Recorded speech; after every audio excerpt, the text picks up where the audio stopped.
So yeah, welcome back to the Lovecraft Easing podcast. Cool. This is Friday, and this is my second podcast of the day. And to throw more confusion on it, folks, my second Richard of the day, because earlier I was chatting with Richard Chismar, and now I'm chatting with Richard Thomas. So anyway, yeah, we were talking about um, well, we were talking about this Yeah, just for a minute, Richard Chismar's Memorials, which comes out in a right. few days, and then, but right when I went live, you and I were just briefly chatting about the Yeah, Boogeyman books. yeah, Yeah, they really blur the line between. I mean, we're here to talk about you, but they yeah. they That's really right. blur the line between fiction and reality. So Yeah. because the main character, the protagonist, is a guy by the name of Richard Chismar. Oh, really? Yeah, you got to look up. You got to Google "Chasing the Boogeyman," and Yeah, then yeah, then yeah. the No, I've second seen one it. I is just haven't dipped in. I didn't know he was being so meta. yeah, yeah. Well, he said he didn't mean to, but then it just more and more that just seemed to be the way to do it. Yeah, So, I love it. That's great.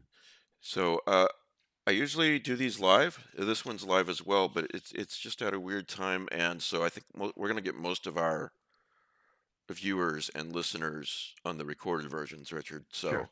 um, what I will do is this will be up when we're done, and I'll Cool. send that to you. And then in a few days I'll have it up, the audio edition up at like Spotify and Yeah. Apple and places like that. Cool. I don't know how familiar you are with the show. I mean, it must be somewhat since Yeah. No, I, you I got dip in now and then. I yeah, don't watch as much as I should, but yeah. damn straight, man. What are you doing? Writing stuff? Doing less writing Not- and reading, doing less important things? No, not enough hours in the day. I got two kids in college. I'm busy all the time. But no, I mean, because I love what you do because I write Lovecraftian stuff. I like Yeah. stuff that's inspired by Lovecraft. I like the uncanny. I like the new weird. So, you're definitely my jam for sure. Um, well, I was pleasantly wrong. We are getting more and more live Okay, viewers. So, whatever hello works, brother. everybody. Hey, it's Friday. If you're watching us live, it's Friday. Let's put it that way. Maybe you're Yes. watching us on Monday morning in the year 2026 and you're like, man, wish this week was over already. Anyway, as I said, I'm talking to my second Richard of the day. Earlier, Richard Yeah. Chismar, now Richard Thomas. Yeah. Um, you mentioned, the Lovecraft Easing podcast.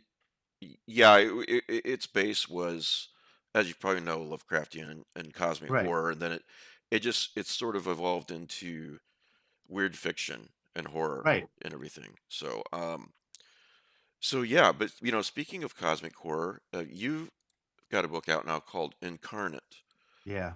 and uh, there's some cosmic horror in that, For sure. and I wanted to make my readers aware of it and chat with you. Oh, by the way, you became a Patreon recently, so thank you very much for the My support. pleasure. Really appreciate it. Long overdue. Well, thank you. By the way, guys, this is available now, and if you're a Kindle person, it's available on Kindle Unlimited, which I have because, man, I read a lot of books on Kindle Unlimited, and Yeah. basically, yeah, I'm paying, what is it, $12 a month, $10 a month, something like that. But Yeah. it really pays for it. I sound like an Amazon commercial, but it really No, does that's pay like for that's like 1 itself. buck a month. I mean, yeah, if you read more than 1 book a Right, month, it's already a good deal for you, right? right, exactly. Anyway, Incarnate is up now. It's available on Kindle Unlimited. Of course, you can buy it if you don't Kindle Unlimited. You just want to buy it on Kindle. It's on Audible and it's in print. So, Yeah. however you Yeah, and real consume, quick on that, it's super yeah, cool, the audio. I've never been huge in the audio space, but yeah, the Podium came from an audio space, and so they do a great job with that. And I was able to. They sent over a bunch of voice actors, narrators for the. It's a 3-act book, this yeah, Arctic horror scenario book. And so the first act is more of an elderly gentleman. The middle act is a middle aged woman, and then the third act is a younger Inuit boy. And so I got to kind of pick who I like best, and then I played their tracks for my wife and my kids. I hmm, say, who do you think sounds good? And like we all agreed on the people, and they've just done an amazing job. So if you're an audiobook fan, I and in am. fact, the guy who does the third act is the same voice actor and narrator who did Stephen Graham Jones' The Only Good Indians. Hmm. So he's an amazing actor, and all of the voices just really sound like the characters to me. They've done an amazing job. So if you're an audiobook fan, it's really good. I am. I really love audiobooks. I Yeah, love reading as well. I consider audiobooks reading. Uh, sure. but a good narrator, in this case you have three, Yeah, can really add an added dimension yeah, to a story that it just adds to it. Now, um, yeah, one of my live viewers, Brian, says narrators can make or break an audiobook in some cases. yeah, I won't say who, but there's a book that I just am in love with that a friend published a long time ago, and the audio is just not the right person, yeah, yeah, is the kindest way to put it. yeah, And for sure. so, but not in this case. Now, uh, the other thing I like is I'm reading, like if I'm reading on Kindle, Hmm. and then I'm ready, but it's in the evening and I'm ready for bed, but I don't really want to stop reading. Yeah, Then I just listen to it in bed. So right. it's Yeah, you have that switch back and forth thing going in this book, which is more and totally, more common. totally. Yeah, I was just talking to Yeah, some friends of mine about an upcoming reading I'm doing in Chicago. If you're in the Chicagoland area, the 29th at Secret World Books up in Highland Park. I October was asking people 29th. like, what do you want to? Do you want me to read from the book? Do you want me to read a story? Like, what do you come to an event to do? But whatever I pick, I know it's always helpful to the audience to hear me read stuff because then Yeah, they get my interpretation, my inflection, the way I interpret like the tension and the anger, the fear, the hope, or whatever's going on in the story or the excerpt I'm reading. And I did some theater in high school and college. I enjoyed it. So like I love, and I'm the one that wrote it. So I mean I know it as intimately as anybody. So I always try and bring a little bit more to it when I read it, but I know that I can really change your perspective on a book is to hear yeah. somebody read it, in a way that, brings a little bit something extra to the experience. One example that I use when I talk about this is Stephen King's short story. Mhm. Um, yeah, crap. I've got uh, this is part and parcel of my illness. I sometimes blank on words a lot more than the average 53-year-old. But Stephen King wrote a Lovecraftian story, several decades ago. And if anyone out there knows what it is, let me know. But Tim Curry read it. Yeah. Yeah. Um, Tim Yeah. Tim Curry, Stephen King story. I'm asking my friend Google real quick. Wasn't Um, he? He was a part of it, wasn't he? he was Pennywise. That's what I thought. Yeah. I mean, I always laugh how people first discovered Tim Curry. For me, it was Rocky Horror Picture Show. Oh Although I God, think it yeah, might have been similar technically time yes. because I'm 56, so it might have come out. I don't know. That was the TV version, right? The TV one was Yeah, the one you did. Yeah, yeah, the yeah. TV version. Which also another layer to it, if you want to just be continue to be meta. And then the guy playing the writer was the actor Richard Thomas. So from John Boy from the Waltons.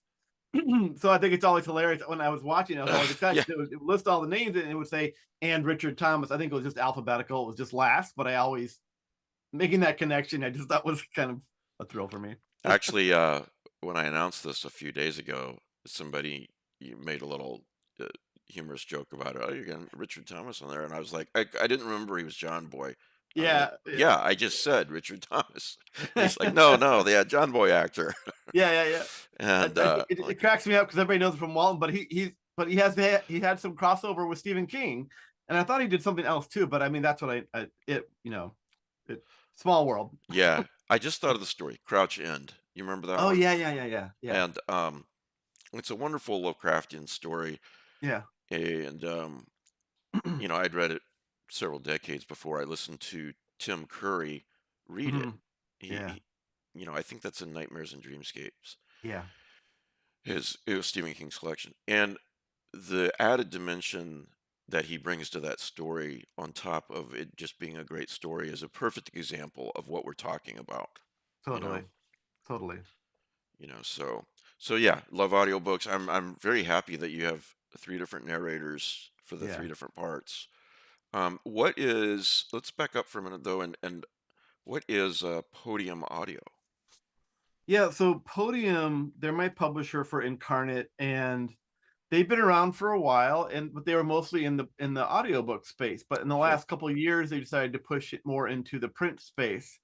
And so I've had a bit of a journey with my career to publish with a number of different small and independent publishers. My last collection was with Turner Publishing, Spontaneous Human Combustion, which was a Bram Stoker finalist. And then as Oh, I was looking to congrats. place this book, the person I'd worked with at Turner, Stephanie Beard, she'd moved on, and I like her approach to publishing. And so I had been in touch with her. She was at another publisher, and then when she landed at Podium, she's like, "Hey, let me know." And so I decided to work with her, one because she really gets me as a writer, Yeah. and that's important. And the way she goes about doing her business is really works for me, and that she like loops me in and she tells me all the things that are going on. And she's also in a position with a bigger publisher and Podium that they can, everybody's going to do print and ebook, and then either sell the audiobook rights, or in this case Podium will do it themselves, and they do a really good job with it. But then it's the other stuff like foreign sales and like film and TV that a lot of small publishers just don't have the bandwidth. Right. They're not going to go to like the London Book Fair or the Frankfurt Book Fair. They're not going to have a pipeline to Hollywood. And so part of why I'm working with Stephanie at Podium is she does have those connections. The last place she was at, and I cannot remember the name of it, but she like tripled their foreign sales in 1 year. And Wow. so part of our conversation was, I keep trying to level up and, keep improving as long as I, do my job and write a great book and, put everything I can into it, that I want to, I want to have foreign sales, and I want to, I'd love to join like Paul Tremblay and Josh Mallerman and everybody out there who's getting their books turned into TV shows or movies. Like that would be really cool for me too. Paul, And who? so, I don't know this Paul person. yeah, I just saw Paul at StokerCon. I Oh, got to you hang with, did? Yeah, I yeah, had him lunch and with him and John at Necronomicon, yeah, yeah, and yeah. John so Langan. yeah, Yeah, yeah, yeah. I yeah. saw him too. It was great to hang out with him, and I got to They're talk to both John Maxwell such and Mayberry, good Stephen friends and Graham great people. Jones. Yeah, I got to hang out with Brian Evanston and talk a little bit because Brian wrote the intro to my last collection. Just a really Oh, great really? I person. just had Yeah, him on several yeah, weeks ago. yeah. Love It was him. a fantastic interview. Yeah, he Because also of him, really not me. But yeah, he writes a lot in the weird space, and so he's been a big influence on my writing. All the people I've mentioned have been a big influence on my writing. yeah, And so that's why I decided to partner with Podium, is that I feel like they could do a little bit more for me. And so if, I think as writers, it's hard to make a living as a writer. yeah. But if you can cobble together, decent print sales, ebook sales, if you do well in the audio space, and then if you can make a couple 3, 5, 8 foreign sales, maybe get lucky. The long shot's always TV and film. That's the dart throw. You gotta hit a bullseye three times in a row, which is just so hard to do. But it happens, and all I have to Even do if is you're get a high one profile person. author, it can be very hard to do. Yeah, yeah, it is. But I think it's like anywhere else. Like people sometimes ask me, like, how do you get like invited into anthologies? I'm like, well, I spent a lifetime, I spent the last 15 years writing and publishing, Hmm. trying to be, every time you're in a good market, you're with a big publisher, or like, being in cemetery dance. That's like circulation of 10,000. Like you get in front of people and you start to build up a name and a Editors reputation. become more and more aware of you Yeah, and your yeah, work. and then that's how you get invited in. It's the same thing with like foreign and audio, and film and TV, is that you just have to get on somebody's radar, right? All it Yeah. takes is one person to dig your style, to believe in you, and things can happen. I've gotten to know Chuck Palahniuk over the years. He's been a good friend and very supportive of my work. He gave me a great blurb for my last collection. He compared me to Bradbury and Lovecraft and Gaiman, and like so I was like a blurb of a lifetime. But Comparing I to what yeah, Chuck does. being compared to Bradbury, especially in my book, Yeah, is one of the highest compliments you can give a yeah, writer. You know. for sure. And that really, I thought he was going to pass on the blurb entirely. So, I mean, and to me, I think that really encompasses kind of the intersection of what I'm trying to write, Yeah. somewhere between Bradbury and Lovecraft and Gaiman. That's a really great intersection, three great comps. But I see how Chuck handles his business, and he's constantly has books selling in 10, 20, 30 countries, and he has films optioned all the time, and like that's the kind of thing that just kind of puts it on my radar to try and push a little bit harder and just try and get into those spaces. Because if I could generate enough income in a year of sales across all these different venues and media platforms, different ways of executing the story, then that's really the dream, is to be a full-time writer. Yeah, a long time ago when I was working for myself in another business, I mean, 25 years ago, very long time ago, I read a book called Multiple Streams of Income. You're probably familiar with that concept, but Hmm. it's all right there in the book title, really. Yeah. You don't really have to read the book if you understand the concept. But it was basically about, you don't have to make, $50,000 at this one job or this one business. Right. But if you've got residual, or at Right. least partially residual money coming in from, if you're a Yep. writer, from Yep. audiobook sales, from Yeah. foreign rights sales, Yeah. and even if it's just a little bit, Yep. relatively speaking, but if you have enough streams, Yeah. then you've got a nice income where you could be working for yourself, or not going to a quote unquote real job, to Yeah. pay the Yeah. bills. And You it's know, tough to. I mean, I'm trying to level up like everybody else. So my goal is to write a great book, and then you know each time I have a new book, get a slightly bigger advance, get a little bit yeah, more of this, a little more of that.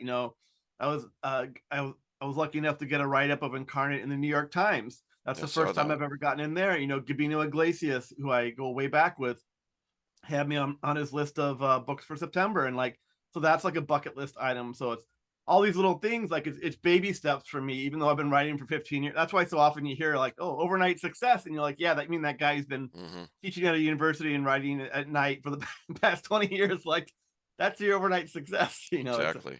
It's in increments. So all I can do is just try and put it out there and hope that somebody likes it as much as Uh, as much as I enjoyed writing it.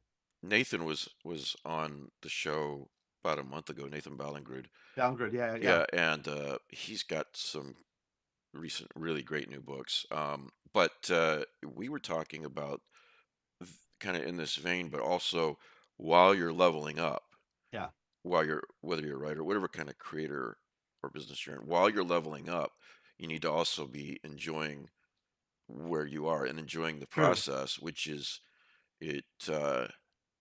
Because if you're not, then you're always just putting off your happiness. I'll be Yeah. happy when I Right. get a movie Right. deal like Paul did, Yes. or I'll be Yeah. happy when X Yeah. happens, Yeah. and then Yeah. if you got that kind of mindset, then really what happens is when that magical thing happens, you're not really happy. You're looking for the next thing in order to make yourself happy. Yeah. Yeah. And it's really wise that what Nathan, I agree with that too. I try to stay as present as I can. Yeah. So when I talk to my students, when I talk to different people about this stuff, I totally agree with you. Everything I'm talking about is like Z, but I always say you got to go back to A. You got to go back to the writing. So like writing this book Incarnate was like 2 years of research and thinking and me struggling to get it started. And then finally, when I found my way into it, after I'd like watched the thing and I'd watched The Terror, read the book, watched the whole series, um, Lois Lowry's The Giver, Stephen Graham Jones' The Only Good Indians, John Yeah. Langan's The Fisherman, like all these, watching documentaries on the Arctic and Alaska, studied up on sin eaters, and I even hired a guy, Repo Kemp, to be my Arctic advisor because he'd spent time there, so that when I sat down to write the first act, I could just I'd fill my head with all this imagery, and then I could just tell my story, right? And all I can do is try and write the best book I can, and then the chips are going to fall where they may, right? Right. So I mean, we can think about all this stuff, in film rights and all, and that's really the dream. But before we get there, we have to make sure we're doing our job to write the story, to write the book Yeah. the best we can. So, with Incarnate, it was really me putting a lot of myself into it. I try to write body, mind, and soul in that I want it to be entertaining. So I try to write at a basic level of entertainment. Am I turning the pages? Do you not want to put it down? Is it thrilling? Is it interesting? Is it exciting? Are things happening? Right. And so for an Arctic horror sin eater book and Incarnate, I have to make sure I do that as a base level. And then the next level I'll try and go up is, can I get you to feel something? Can I have some sort of emotional connection with you? And horror is not just about horror. There's a relationship there between the buildup and the suspense and the terror and the clues and the hints, the foreshadowing, and then you reveal it, and then the horror comes home to roost, and the violence and everything happens. But there's also quiet moments. There's moments of peace and introspection outside of the horror. It's not always, darkness. You have to be able to. I think I go into the shadows, but I also go into the light. Yeah. And then the third level is, intellectually, can I do something that's like stimulating, that's exciting, that's intellectual, where the symbols and the motifs and everything in there, like it means something, and there's something deeper there if you want it. So I try to write on all three levels, so there's something there for everybody. If you want to just have fun and be entertained, I hope that it works for you. If you want to feel something and you're open to being vulnerable and like coming in and being close to me with this experience, then maybe I can make you laugh or cry or turn you on or scare you, whatever I'm trying to do.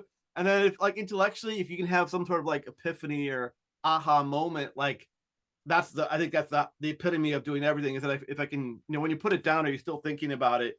Did I do something original enough that you're like, oh, I mean, just the whole concept of sin eaters, Yeah. I think is fascinating. That's part of what Yeah, drove they me to are. write this book is I just found that fascinating. So for me, like I've not read a lot of books or seen a lot on sin eaters. So it's funny though, because once the book comes out, people are like, oh, did you see this movie or did you read this story? Or did you see what was a Fargo or do you like there's all these things coming out? And I'm like, I haven't. And part of me is like, oh, I wish I had. And then part of me is kind of glad that I didn't because I don't want to be aping anything that's too current. But that was like the I think the heart of this book was the idea of a sin eater, plus this idea of like Barrow, Alaska, and the Arctic, and like the 60, 80 days of night, the whole idea of Yeah, I a love community that. going dark. Yeah.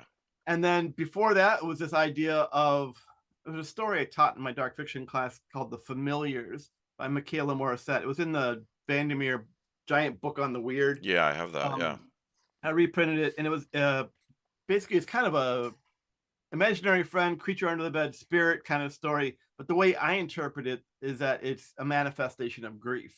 And so part of the idea for Incarnate is to take these people, in the community when they die, their sins manifest in some form. And it's usually pretty beastly. And so that was kind of really the original, nugget, the seed of inspiration for the story was what does that look like? And if bad things are happening in this community where there's a terror in reality and these creatures are coming through, if you're going to create a monster, you probably have to hang out with some pretty bad people because you can't send a puppy to battle a kaiju and you can't take a knife to a gunfight. We have to absolve the sins of the worst people in the community, which will be then a painful experience for the sin eater because he eats it and the special meal is delicious, and then it turns based upon how dark the soul is of the person you're absolving. Yeah. But that's what you have to generate to battle what's coming in. So that's kind of the whole like the core plot of the book, I guess. Well, let's back up a little bit, Yeah. and Yeah. you talked about it more or less in the abstract just now, Yeah. but what is kind of the plot synopsis of the book with Yeah. a few no spoilers if possible. Yeah. So it's called Incarnate, which to me, I always think of it as manifest or made flesh. It's a 3-act book, so there's 3 different characters, and the first act is the protagonist is Sebastian Pana. He's an elderly gentleman who has moved to this. It's a made up community somewhere between like Barrow, Alaska, and the Arctic, where he has been drawn to a tear in reality. And so there are multiple spots around the planet where these people go and they do these things, but we're focusing on his story. This thing happens. And so he is a fixture in the community, whether you call him a shaman or a shaman or a medicine man or a sin eater, or I mean, I think in Catholic, a priest, anybody who's absolving people of sins. Right. So he's a fixture in the community that when people die, he helps them to go wherever they're going next, heaven, Valhalla, reincarnation, whatever you believe. And so his job, one, is to absolve the community of their sins and then to try and keep closing this tear in reality through which monsters are coming. It's kind of a chicken and an egg thing. We're not sure if this is a bad place that's drawing bad things to it or if bad things come through and now they're tainting the community to make it bad. I think the thing that fascinated me about these isolated communities in the Arctic and Alaska is that there is a lot of depression. There is a lot of isolation. There is a lot of suicide. Like it's a tough because in this community, like they lock everything down. The bridges freeze over, nothing goes in or out, no planes come in. It's like you're stuck there. Right. And so it can create a lot of problems. So that was kind of the beginning of the story. In the second act, it flips over to kind of this mother monster perspective in this desert wasteland where she has her own agenda, her own things that she's doing. She's trying to save this dying land. And so that's it's a risk to have a 3-act book like this, but it's also risky to go from the Arctic then to the desert because I go away from a place where I spent a lot of time building this up and establishing it. But there's a connection between the 2 places. Plus, they're both yeah. They both have something in common. The desert and the Arctic, they're both desolate places. Yes. And they have a direct connection with each other too. And then it flips around to the 3rd act where the young Inuit boy Kalak takes over for Sebastian the Sin Eater, but his take on things is that he's a little bit different. So I kind of look at Sebastian, like my generation of classic boomer. I'm not a boomer, but my mom's not boomer. Um, that when you die in your deathbed, you ask for forgiveness and you're forgiven and you get to go into heaven. The loophole that I don't like is that if you're a bad person and you ask for forgiveness, you just get no punishment, no Yeah, consequence, exactly. no karma. So my kids' generation, they're like calling out people on their bullshit, right? They're like, if you're a bigot, if you're awful, if you're racist, if you're homophobic, if you're sexist, if you're a bad person, Caloric's view is no, I'm not going to absolve you of your sins. I'm going to amplify whatever you are. So, good or bad, if you're good, you're probably going to get into heaven anyway. If you're bad, no ticket for you. You get No soup punished, for and you. so that's my kid. So it's a way that you see society shifting. We see it in our own community, in the horror community. We're doing a better job of policing ourselves and Yeah. calling out even big name writers. Fall from grace that when they're doing bad things, we're no longer going to worry about the blowback, and we're gonna call it what it is. So Yeah. that's the book in a nutshell. But I wrote it pre-COVID, during COVID. I can't remember. I think during COVID or just after, and things were just so bleak that I couldn't make it like Requiem for a Dream, down, down, down, stay down. I've been writing more hope punk in the last 3 years, 3 or 5 years, and so part of this journey was I definitely wanted it to be horror and psychological horror and cosmic horror, Lovecraftian horror, Arctic horror, but I also wanted there to be hope. And so I wanted part of this journey to be that it's worth the trip, but when you come out the other side, it's not. It's just a little bit more hopeful, right?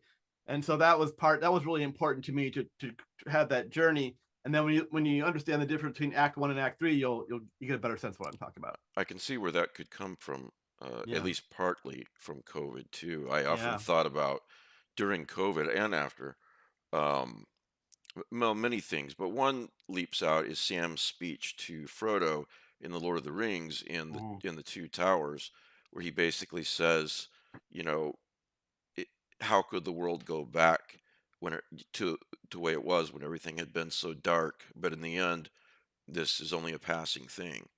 Yeah. So yeah, Yeah, exactly, exactly. And so it was a lot of fun to play in those dark Arctic spaces, the creatures, the environment. I will say the setting was kind of probably the fourth biggest character in the book, and so it played a big role. It was a big tapestry upon which to hang their narratives, and I nature, as love you that know, when the town or the setting and the yeah, weather and so forth mhm, is yeah, just as much of a character almost yeah, as the protagonists. because it's quite dangerous. If you go outside in the Arctic and you aren't prepared, if you don't protect yourself, you could walk out in 20 minutes, you're dead. Like Hmm. you're like you have to be very careful. And so, and what I also reminded of is that in these places, like nature doesn't care. Nature No, will kill you without blinking an eye. Nature doesn't care what your story is. I can remember this is kind of a weird little story, but I remember going to Hawaii for my honeymoon and being on the island and going down to the beach and just looking out at the ocean. I think this ties into some of the Lovecraftian stuff and the idea of these cosmic horrors and these great insurmountable, unknowable, endless depths of horror. Right? I was watching the waves come in, and they're very dark. I always think of the ocean as blue, but it felt almost black. And just watching the waves come in and roll in and roll out, and like I was looking and watching them, and I like tipped back, like I almost fell over backwards at a moment of disorientation where I realized I'm on an island hmm, and the ocean is like so much bigger than it could just swallow us all whole if it wanted to. And not there's only something about the that, great depth of that the that really freaked me out. most of the Yeah, planet is ocean, yeah, which we don't think of really, but yeah. I totally agree. The Arctic felt like that to me the same way the ocean, the way it seemed the outer space does. That you yeah, realize how small you are, right? yeah, Yeah. um, yeah, and not only in the immediate environment, but in time. Hmm. Cosmic horror is not just about um, things like what you were just talking about, but it's also about deep time. Yeah. And the universe has been around 14 billion years. The Earth's been around for about a third of that Yeah. time. So 8, 9, 10 billion years had Yeah. passed by before our solar system was even here. And Right. then Right. it's interesting if you just take the life of the Earth, forget the universe now. If you just take the life of the Earth and you compress it into a 24-hour day, have you seen these? Yeah. Yeah. I And love those. yeah, and you get to it, it shows the time. This is what time it was when the dinosaurs. This is what and Mm. you get to like 11:59 and 49 and 45 seconds, something like that. this is when humans appeared. Right. You know, Exactly. so yeah, we very small slice of that time, and Yeah, totally. that's just the Earth. Now you triple Yeah, that, that's the universe. right. I mean, Yeah, wow. totally, totally. Yeah. So we're not quite as important as maybe we think we are, but No, not at all. um, Brian's watching live, and he says, I believe Richard discussed the Sin Eater story concept Yeah, when he was a guest in 2022. Cool that the story kept gestating over time. yeah, Yeah, I think I do. Thanks, Brian. I think I do remember you talking briefly about that. yeah. Um, Yeah, and everybody has kind of their own interpretation of Sin Eater. Some, say you do it before they die. Some say I think mine after they die, and then the whole idea of having the special meal. So the extra layer for me in writing this book is I love to cook. I'm a bit of a foodie, and so every meal in the story is something that I cook and I know pretty well. Like the very first oh meal wow, he has that's is a cool. chili recipe. That's like my chili recipe. And so every spice and ingredient in there, like I want to make it delicious. I want to have you salivating as she's making her award-winning chili recipe here in Barrow, Alaska. And then turn it into something grotesque when he realizes, what's going on. So I think there's this beauty in the food and the elements and the wonder and the magic of this book Incarnate. And then there's when things turn sour and the danger and the decay and the grotesque and the brutality of nature. So I try to play that balance off of each other. I think in some ways what I do with the Sin Eater stuff is a little bit different, but that's the way I wanted. That's what made most sense to me, to how seeing these emotions, these people's souls, their spirit manifest in form. Yeah. It was really a reflection of who they were. Kirkus reviews. This is. I just want to read Yeah, a little bit of this, but you guys really should read this. Pick this up. A haunting horror novel set in a dire wasteland, which we've been talking about. yeah, In Richard Thomas's horror novel, a loner battles against evil in a frozen world. The nondescript Sebastian Panna lives in the margins of a remote Arctic community. Quote, to the naked eye, I am an to the naked eye, I am an elderly man at the edge of town, constantly chopping wood, planting strange bushes and flowers when the ground isn't frozen, a smile and a wave as hunters pass by with their kills.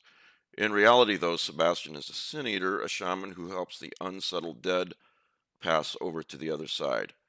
Um, and it says more, but yeah, a lot of good reviews about Incarnate. thanks, Yeah, thanks. Yeah, yeah. I was really happy to get the Kirkus one, and then obviously, Gabino putting it on his list for at the New York Times was really important to me too. And because Gabino's been very supportive of my work, he did a great review on my last collection, Spontaneous Human Combustion, up at Locust Mag last year, whenever a couple of years ago. So it's always nice to get any publications kind of endorsement or the kind words from it. It's nice to look on Amazon and Goodreads and see mostly positive reviews. I try to stay off there, but I can't help it. But it's nice, I think, when I like if I'm setting out to do certain things, it's nice when I can read a review and I feel like somebody gets it, yeah, and that all the hard work that went into writing the book, like that they can see all the things I'm trying to do. That just really makes me very happy if somebody's like, moved by it, or it felt really original. If they're giving it 5 stars and they like, someone was talking to me about grief and about how their father had passed recently, and that working their way through this book was actually quite cathartic for them, and that they learned to kind of have a bit of closure with it. And I was like, wow. I'm like, okay. I'm like, that's awesome. yeah, that Um, is. but I just love connecting with my readers, and I talk to my students about this a lot too. I guess I'd rather have like half the people hate my book and half the people love it than have like everybody think it's like okay. Yeah, I don't want to be I don't like to push things to the middle. I don't like to play it safe. I don't like to be too mainstream. Um and that ends up, I was laughing on Amazon the other day that I was like mostly 4s and 5s, and then the only other reviews were 1s. So I was like, either like no 2s or 3s at all. But like I'm like, well, you love it or you hate it. What can I do? well, I'm a well, maximalist. also Yeah, yeah, it's the average is 4.5 on Amazon for whatever yeah. that's worth, I'll, and I do think it I'll is take worth a that. lot because Thanks. that's one of the main things that people look at. Many Yeah, people is you can be reviewed here, there, or there, and that's very helpful. yeah. But where's the average person going to look it up and say, "Do I want to read this book?" Oh, yeah, Right. it's got many 5 stars reviews and 4 star. Yeah. The other thing I always think of is, take look up on Amazon what a classic book that you think is probably one of the best books ever written. Just amazing book.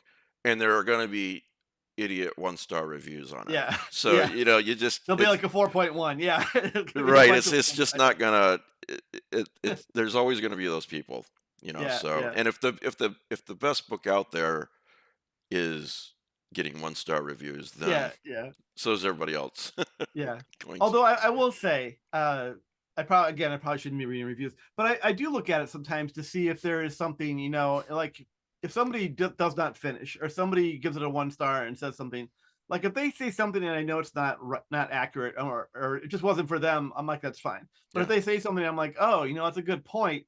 Like maybe it could be a bit more accessible, or maybe I could have done a bit more research, or maybe I could have done X, Y, or Z.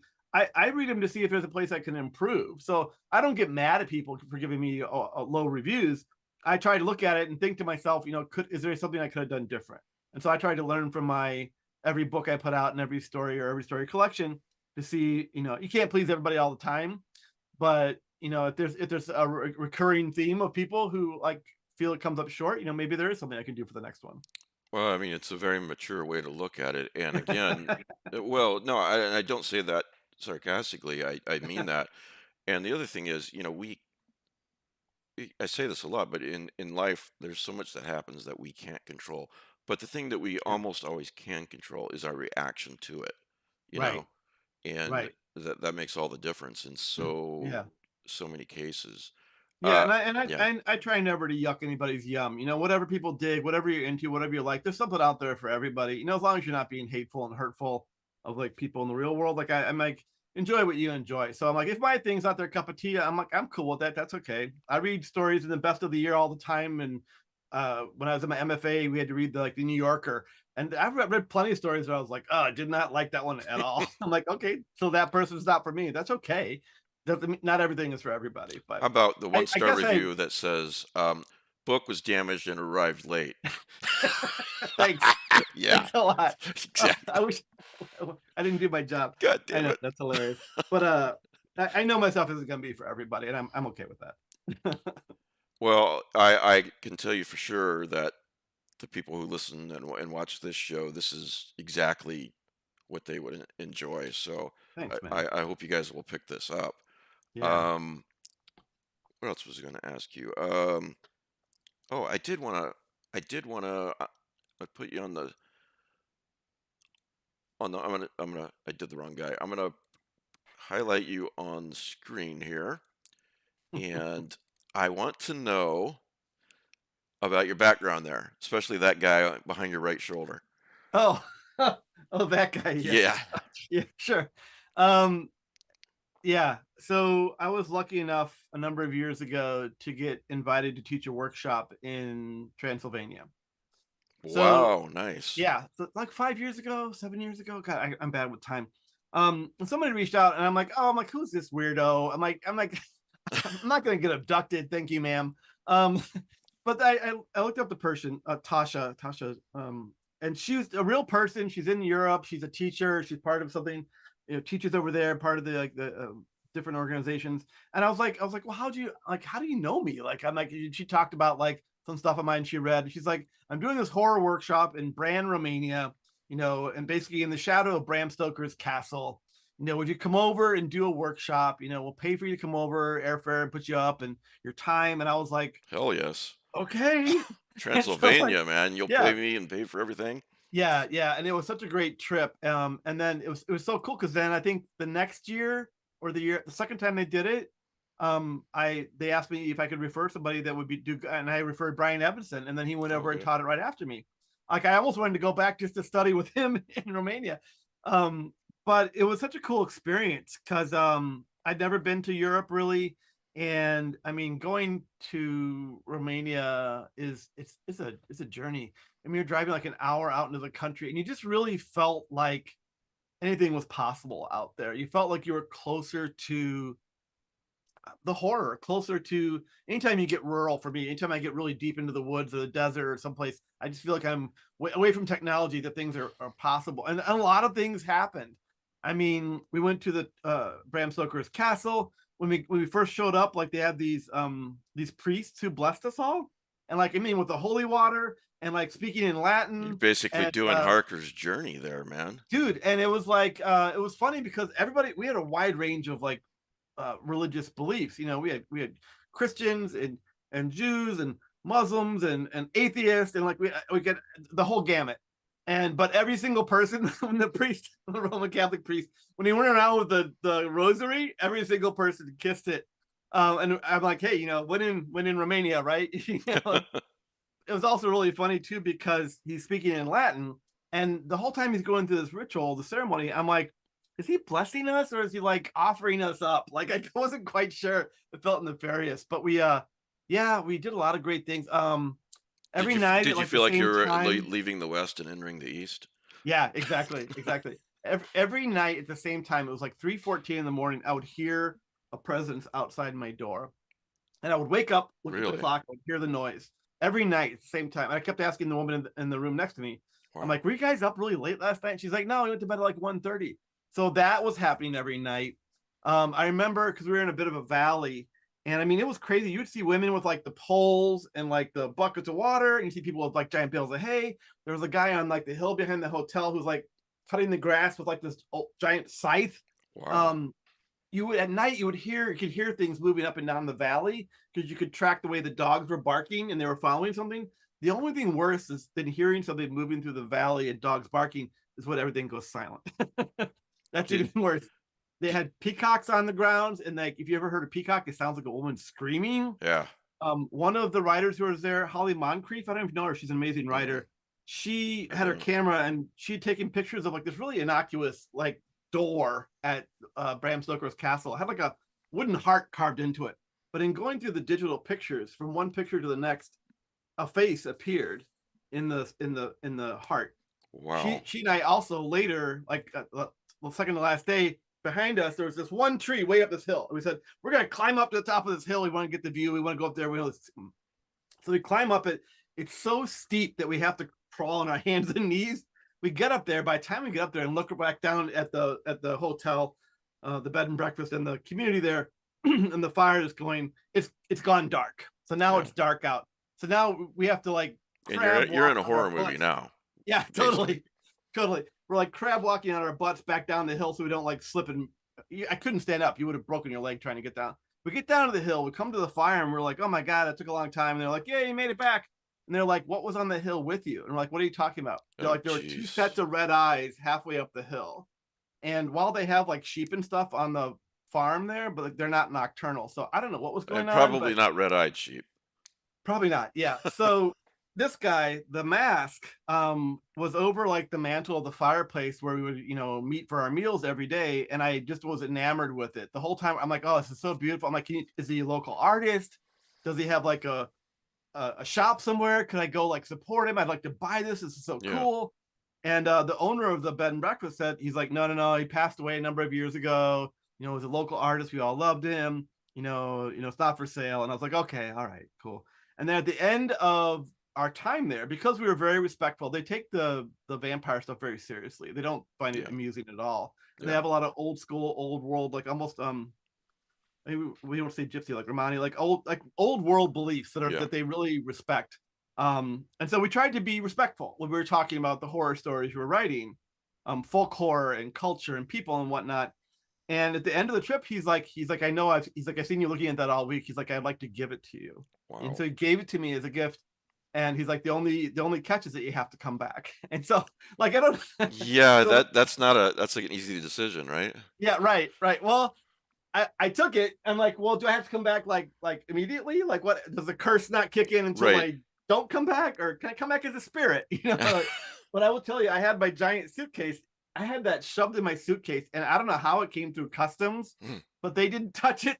I opened Oh, my wow. suitcase, and my wife will not touch it. She's scared to death of it. I love it. I just love the work on there. But what the guy said was it's supposed to be scary to keep away the dark spirit. It's Yeah. not there to draw bad things to you. It's there Right. to protect you. Right.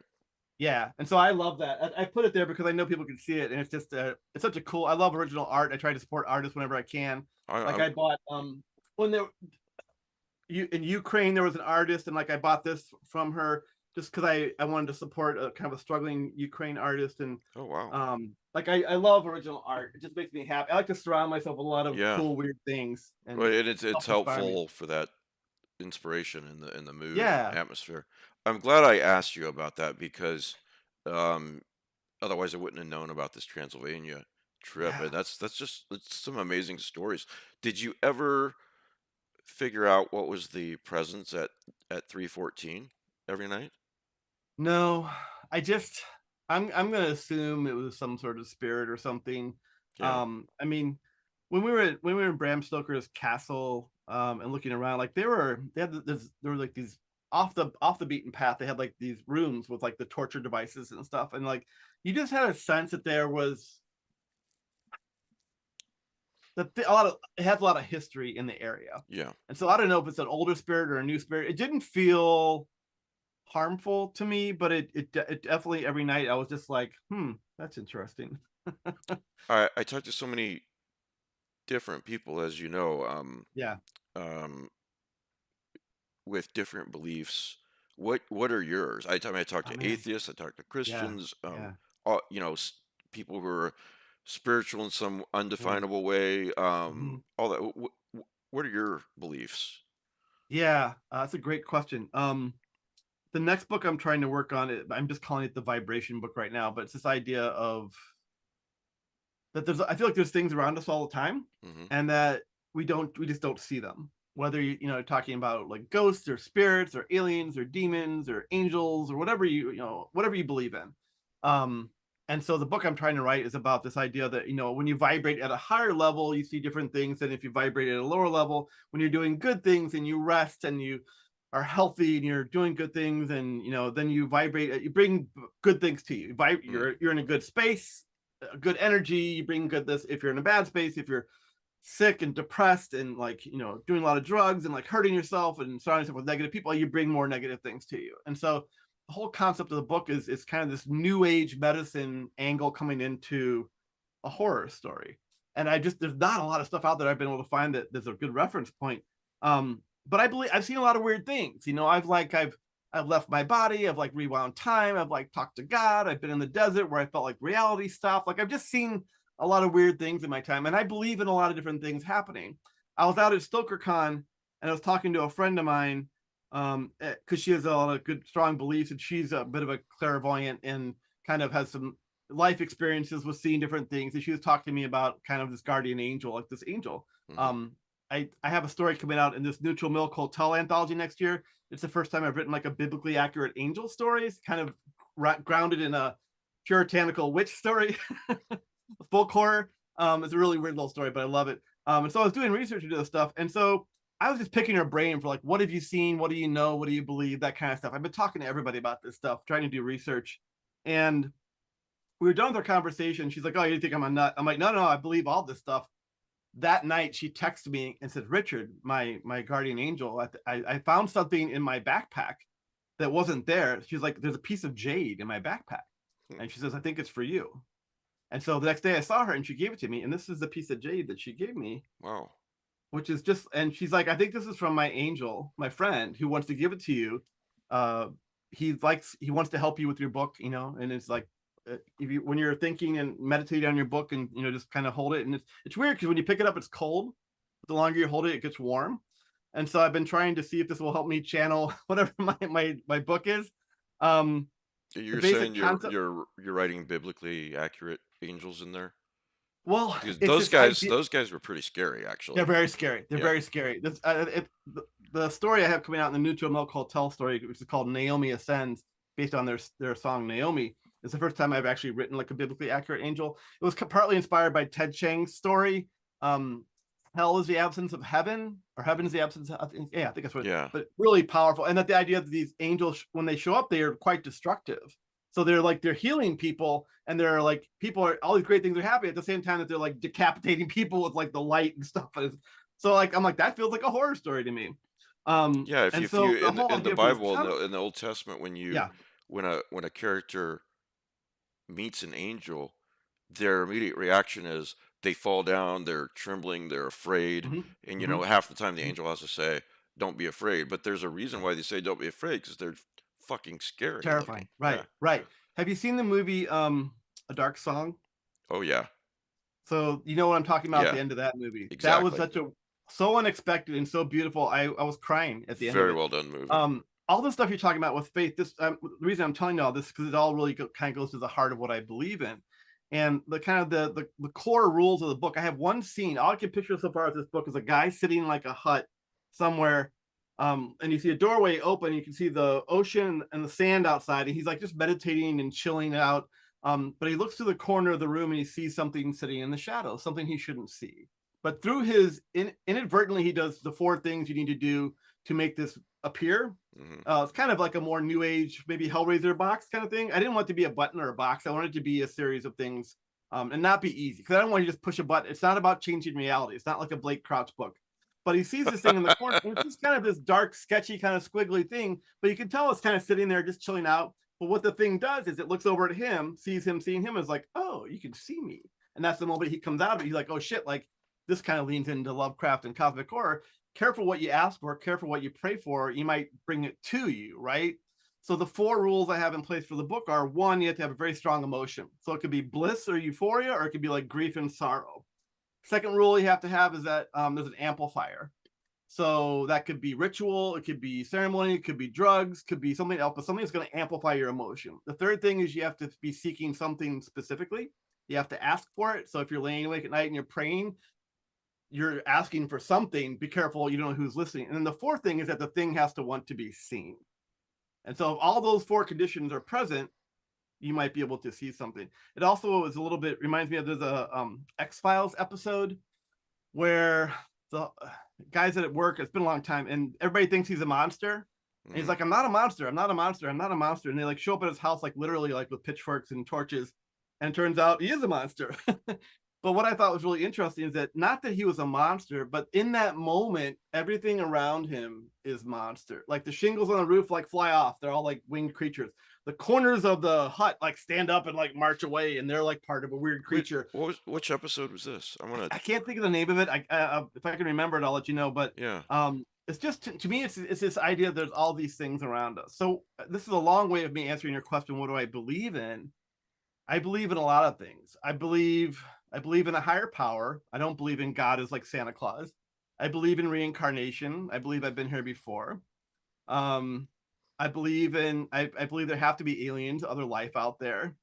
I don't know when it comes to angels and demons, but I don't think it's horns and red tails. But I think there's good and evil, and I think it manifests in forms.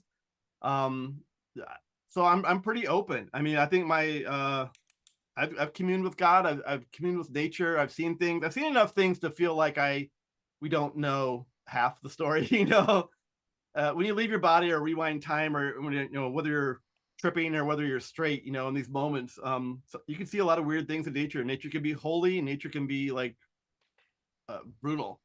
So that's kind of my belief system. I believe in karma to a degree, but I think there's a lot out there we don't understand, and I guess the way of defining it is that I feel like after this that there is more, and so I don't feel it ends when we die. What comes next? I think it's complicated. I think one of the most interesting answers I've heard about what happens after you die is the belief that what happens after you die is what you believe happens after you die. If you believe in nothing, you get nothing. If Yeah. you believe in heaven, you go to heaven. You believe in reincarnation, you're a kid. I don't know. But once you get into the idea of, I just can't believe it's all an accident. Like, I just can't believe it's all just a random bang. When I see how complex life is and yet how fragile it is at the same time, I just feel there's more at play than we know. Um. A minute ago when you were talking about um being able to see something that's around us. Yeah. Not all of the four rules that you set, but obviously you're very familiar with Bradbury. You remember a Mhm. story in the Martian Chronicles called Night Meeting, Yeah. and basically this guy is on Mars out in the middle of nowhere, and he gets gas at this gas station, and then he's thinking about time, and there's this sentence: "There was a smell of time in the air tonight." And then what happens is he meets this Martian. And it's a really beautiful story because Hmm. neither one of them can tell which one's from the past and which one's from the future. Wow. Yeah. It's a really it's one of my favorite Bradbury stories. But I love that. not that it I follows have to all go. your rules, but it made me think about Yeah, I have to go reread that one. What's it? Give me the title again. Night Meeting. Night Meeting. Yeah, it's Yeah, in the I Martian love his stuff. Chronicles. It's small world, but his like cousin, somebody like lives 2 blocks from me. Oh, really? Is related to Ray Bradbury. We were having a garage sale, and he was looking at one of the paintings, and he mentioned that he was like related to Ray Bradbury. I was like, what? I was like, that's amazing. When they tore down his house, a friend of mine lived in California, and he picked up a couple bricks from the rubble of Bradbury's house, and he sent it to me. So I have a piece of his. Oh, no kidding. Yeah, just That's I awesome. mean, That's hopefully it's something not wicked too. this way comes card. Yeah, hopefully that's not too vampiric, but I don't know, a touchstone. Yeah. He's always been a voice that really resonated with me, and so I think it's, I Yeah, same here. As a boy reading, I would check out those huge Bradbury collections from the library yeah, with just all so many short stories and just be mesmerized and read them again and yeah, again. yeah.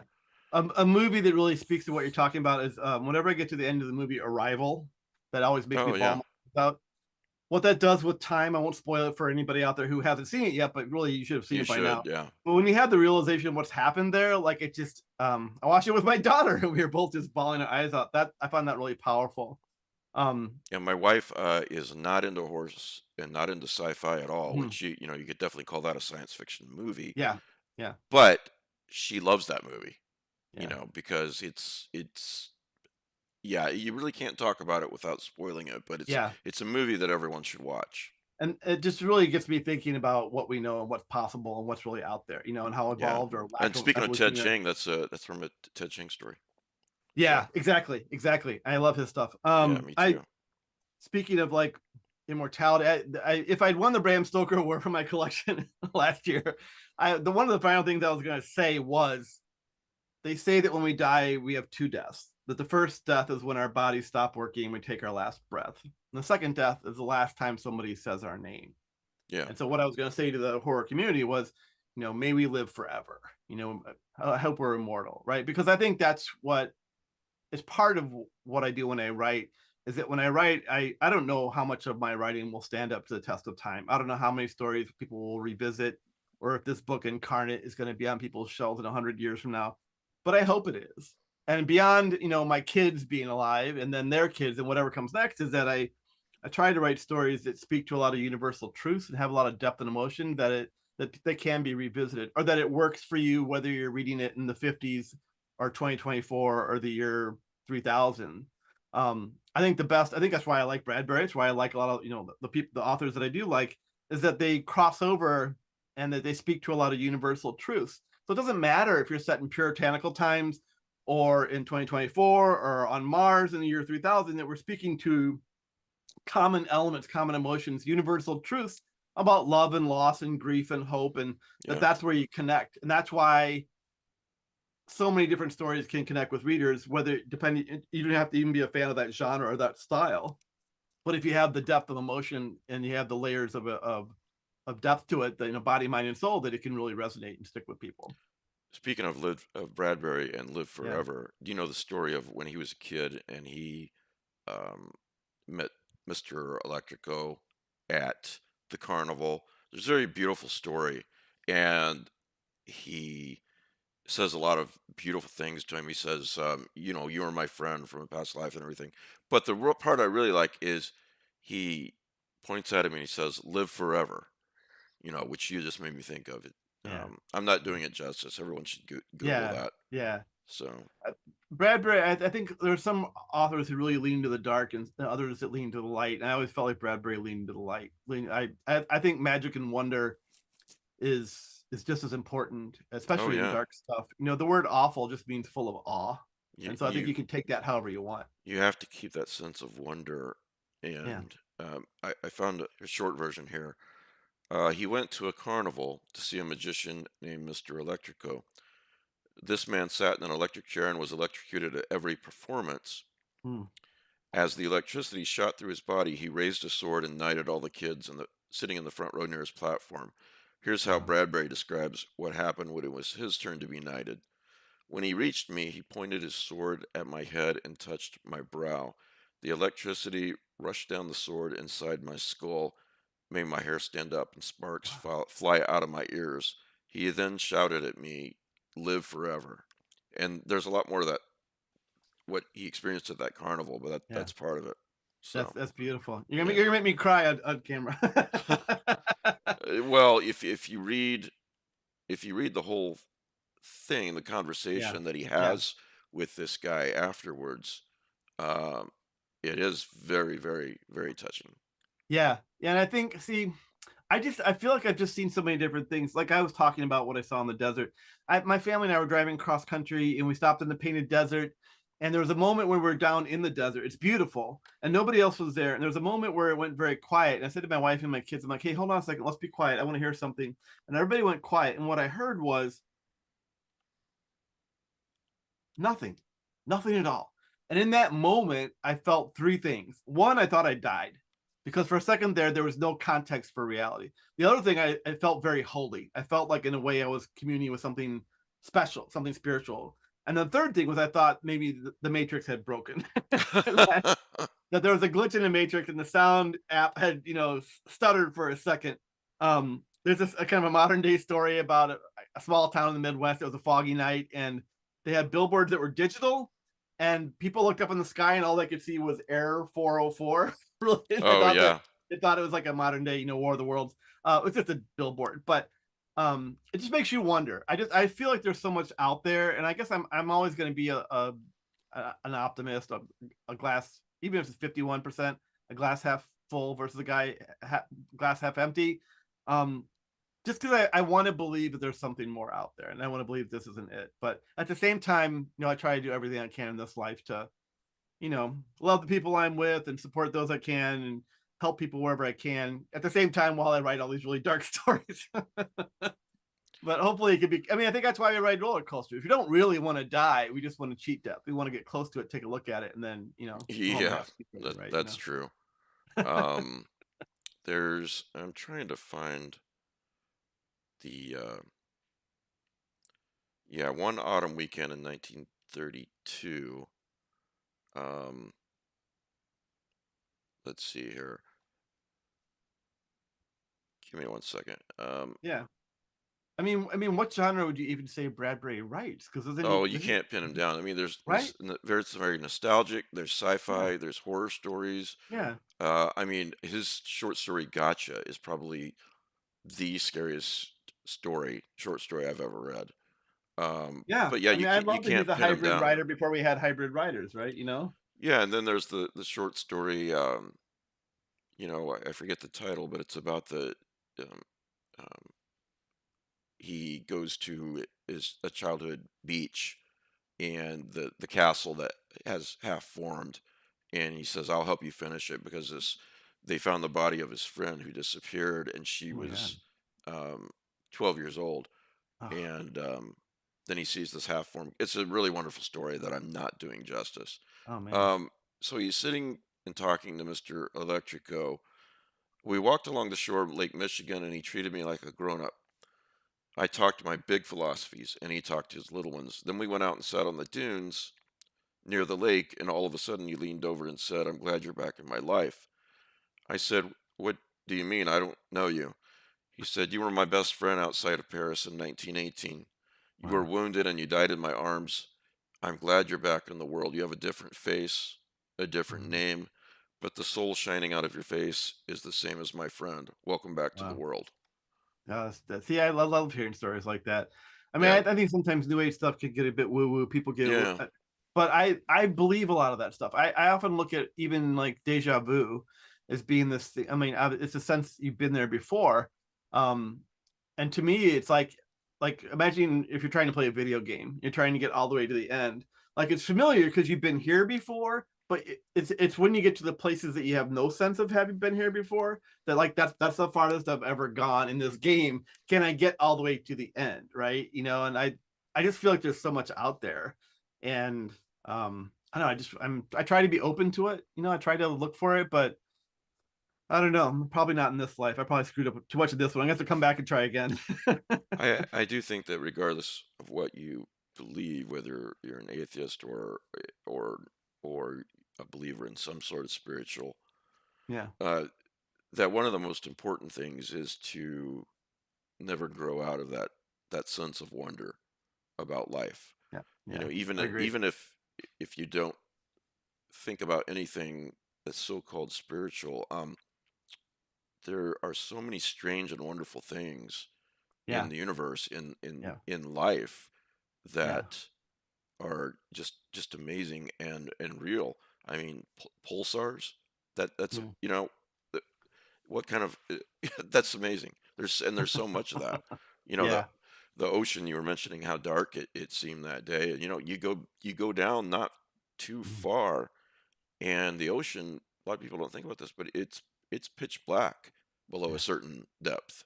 Yeah. You know, and Hmm. yeah. So anyway, Yeah. I don't know how I got Yeah. on Good that, but stuff. Good stuff. I mean, you make. I have to go read some Ray Bradbury now. I have to go find my various collections and let. I miss his voice. Yeah. I mean, I think I've been influenced by so many writers. There's a lot of different people growing up. Of course, I read Stephen King and Jack Ketchum and stuff, and Dean Koontz, and right. so many different people.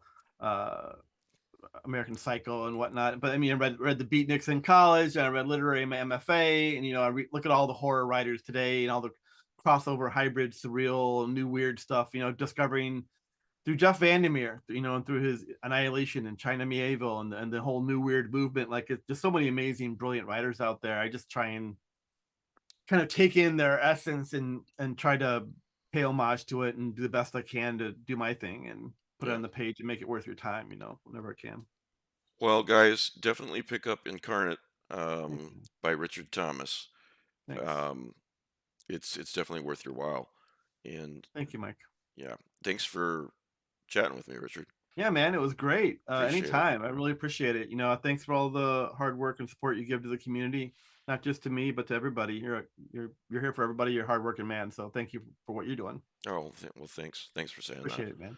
So anyway, guys, again, Incarnate. If you listen slash watch this podcast, listen to slash watch this podcast, it's definitely in your wheelhouse. So Right on. um, so check it out, and we will see everybody next time. Cool. Thanks for Thanks, watching, Mike. guys. Appreciate it.